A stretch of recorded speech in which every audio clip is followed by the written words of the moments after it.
Chapter 21 A Miao's Choice. Damn it. A Miao cursed.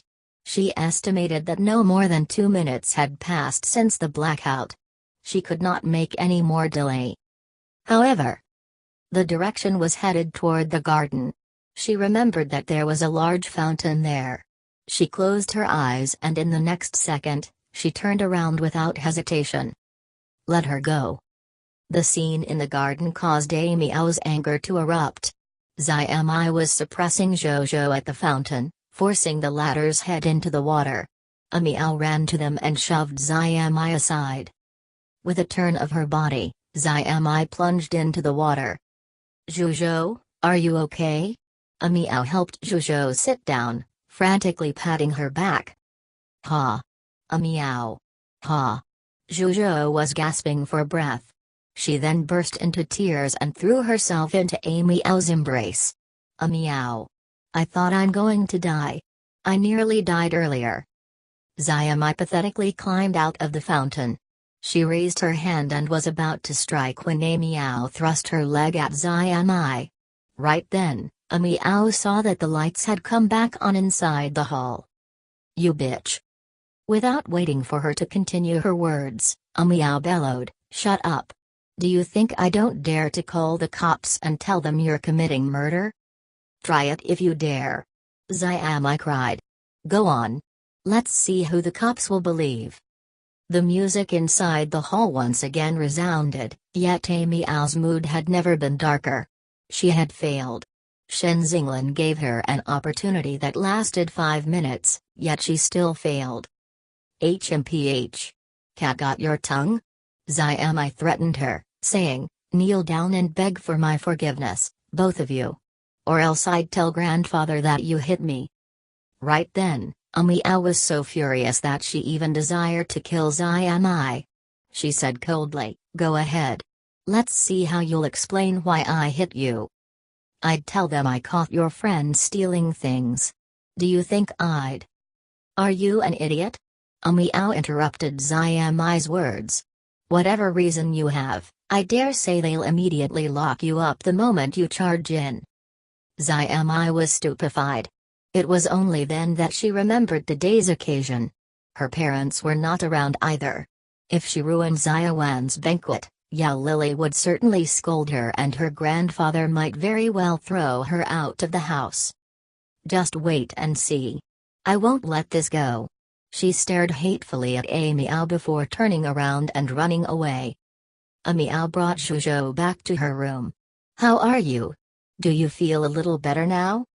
The rim of Zhou Xiao's eyes was red. A Miao, they're all bullying you, aren't they? You're not living well at all, aren't you? You make it sound so serious. It's natural for them to hate me. After all, there's now another person competing with them for the inheritance. A Miao patiently placated her. Moreover, I'm the one who got you involved in this. It's because of me that she treated you this way. I'm fine. I just got a little shock, that's all. Zhou Xiao shook her head. I was too flustered earlier. She was only scaring me. A Miao smiled without saying anything. She was worrying over how she should explain herself to Shen Xinglan and if that guy would cancel their deal. Once Zhou Xiao changed into a new set of clothes, A Miao once again led her out of the house through the back door. She sent her friend all the way to the bus stop. When she saw that Zhou Xiao still appeared upset, she smiled. Don't tell Andy when you return. You'll just make her worry. I know. Zhou Xiao nodded. Please be careful. A Miao handed her a bag stuffed with food. Enjoy these at home. Okay. See you. A Miao began to slowly walk home. If she had a choice, she would rather that there was no end to this road. That way, she would not have to face that psycho. Unfortunately, halfway down the road, she saw a car stopping next to her. Get in. Shen Xinglan opened the door and stared at her. Since she had no way of avoiding this, then just let it be. She clenched her teeth and entered the car. Sit on the other side. Shen Xinglan pointed at the seat opposite him with a disgusted expression. Without his instructions, A Miao had smartly seated herself opposite him. I'm sorry that I failed. Shen Xinglan looked incredibly unhappy. It had not been easy to find an opportunity to damage the fuse wire and give this woman an ideal situation to steal. Yet she did not manage to bring the item out of the banquet. What happened? Xia Mei was bullying my friend. I went to save her. A Miao displayed a teary face. Please give me another chance. I'll definitely succeed. Shen Xinglan sneered. Go on and cry. If you manage to produce tears, I'll consider forgiving you. Did this woman think he was one of those idiots from the Xia family? Stop wearing that expression and putting on an act in front of me. A Miao was trying to squeeze out of a tear when she heard the man's sneering voice. It's useless even if you try squeezing out of blood from your nose. Looks like you don't want your ID anymore. The Xia family had her ID hidden. Shen Xinglan had promised to create a new identity for her and send her to study abroad after the deal was completed. Furthermore, he also agreed to find the best doctor to heal Song Baohua's legs. Is your friend's problem more important than mine? The man's voice was as sharp as a knife. There's something you need to be clear about. You're the one begging me now. I can still get the item without you, but without me. Hee. Then go and steal it yourself. A Miao sniffled but dared not to say this out loudly. She was really worried that Shen Xinglan would get someone else to do this task and thus, continued to act as if she was pitiful. I panicked, so. Then you can continue being the obedient daughter of the Xia family. Shen Xinglan revealed a sinister smile on his face. I hope they won't torture you to death. Thank you for your concern. A Miao plastered on a fake smile. I'll live well. The car stopped on the roadside and someone opened the door from the outside. Just as she was about to quietly get off the car, she heard Shen Xinglan speak again. Since you've wasted this opportunity, you'll have to deal with the rest. Give me the item as soon as possible or prepare yourself to marry Bayaran, that idiot. Oh, give me your wallet. What are you going to do? A Miao hugged her bag close to her. Shen Xinglan looked at her thoughtfully. Why aren't you feigning a pitiful look anymore? Hand it over. I don't have any money. Before A Miao could finish her words, Shen Xinglan had already snatched her bag and fished out her purse. He took out all the money inside. You can't do that. A Miao tried to snatch her money. That's all I have. Shen Xinglan tossed the empty purse back to her and flicked the money in his hands. I'll consider this payment for my appearance tonight. Then you sure are cheaply priced. A Miao was like an enraged cat. That money was her living allowance for next month. Shen Xinglan closed the car door. Before the car began to move, he lowered the window. Didn't you like putting on an act? Go and cry in front of your grandfather. Who knows if he'll give you some money. The car then drove off. A Miao angrily picked up a stone from the road and threw it after the car. She then closed her eyes and took a deep breath. Shen Xinglan's parting words struck a chord in her. She would never admit that she had anything to do with the Xia family. Even if Xia Yongqian died in front of her, she would not shed a single tear. Her tears had been wrung dry back when her mother passed away. She rapidly ran back home, rushed into her room, and took a shower. She must think carefully about how she could steal the bronze mirror as soon as possible. There was a limit to Shen Xinglan's patience for her. When she was done showering, she found Xia Wan sitting on her bed. Don't you knock when you enter someone else's room? A Miao stared at her. Xia Wan's smile was unlike her usual smile. She pursed her lips and spoke in a probing tone, Where did you go? I'm seeing my friend off. A Miao laughed.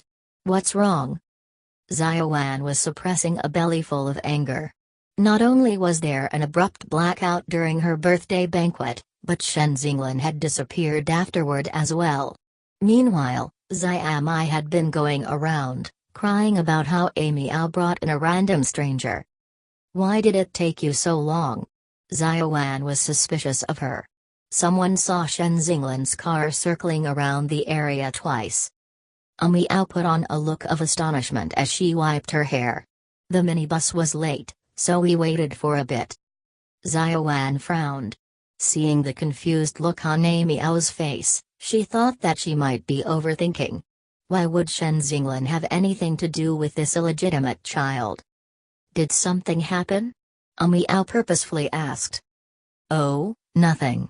Xiaowan stood up. Rest early.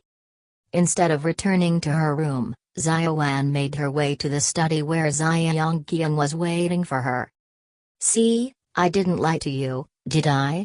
Shen Xinglan is so much better than the youngster from the Bei family. The old man had a shrewd face and there was a calculative look in his eyes. If you're able to marry him, we'll be able to enter the Ji family's company.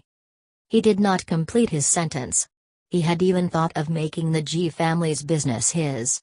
His greed continued to expand with each passing day and he had long become unsatisfied with his current circumstances. We barely exchanged a few words before the sudden blackout.